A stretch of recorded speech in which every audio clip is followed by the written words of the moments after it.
Soichiro Honda, begitulah namanya disebut. Pendiri perusahaan Honda ini lahir pada tanggal 17 November 1906 di Shizuoka, Jepang. Ayahnya bernama Gihei Honda.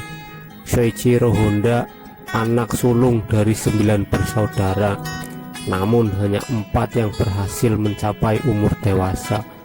Saudaranya yang lain meninggal karena lingkungan saat itu sangat kumuh dan kekurangan obat. Terlahir dari seorang pandai besi membuat Soichiro Honda tidak bisa menempuh pendidikan tinggi, dan karirnya di bangku sekolah juga tidak terlalu memuaskan. Saat berumur 15 tahun, ia tidak mau melanjutkan sekolah karena ia menganggap sekolah saat itu hanya membuang waktu. Ia hanya ingin mendalami tentang mesin, karena sejak kecil segala tentang mesin merupakan obsesi baginya.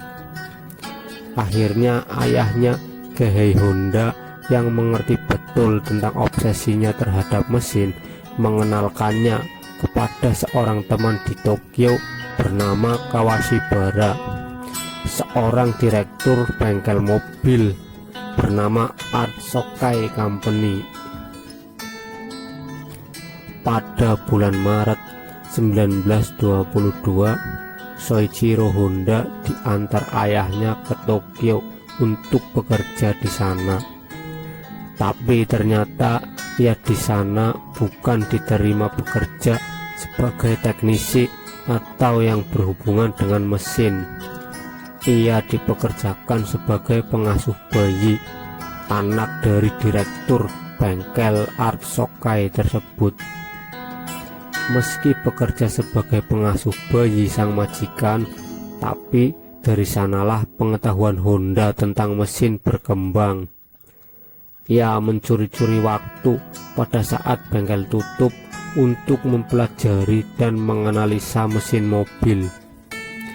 Ia juga mengumpulkan uang dari gajinya hanya untuk meminjam buku dari perpustakaan. Buku yang pertama ia baca adalah Sistem Pembakaran Dalam.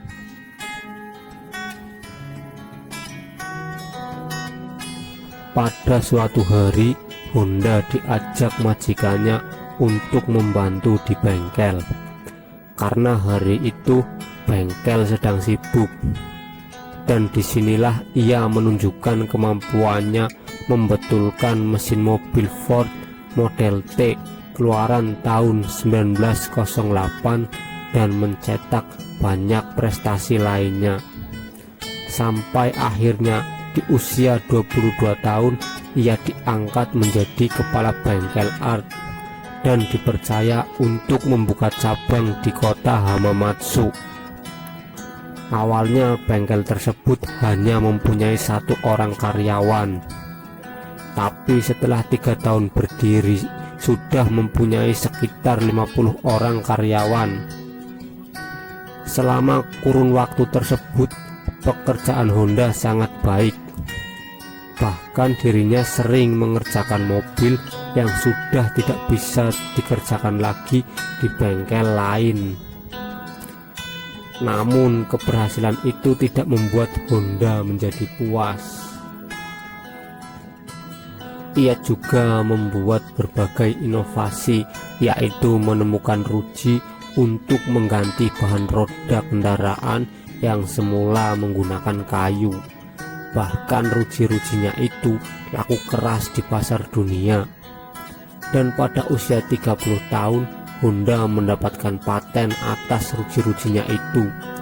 Honda juga membuat mobil balap dengan tangannya sendiri yang ia namakan kartis, yang diambil dari nama mesin yang ia gunakan, yaitu mesin pesawat kartis A1.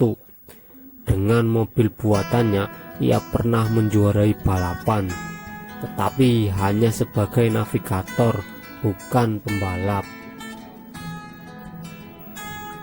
Kemudian ia memutuskan untuk mendirikan bengkel sendiri dan keluar dari Art Sokai untuk membuat pabrik ring piston. Di tahun 1935, tepat di samping bengkel Art, ia membuat papan nama Pusat Penelitian Ring Piston Art. Dan disinilah segalanya berubah. Demikian cerita bergambar tentang kisah pendiri Honda. Mohon maaf jika banyak kekurangan. Semoga sedikit kisah ini bisa menginspirasi kita semua untuk hidup sukses. Terima kasih sudah menonton. Jangan lupa subscribe. Tunggu cerita bergambar dari saya selanjutnya.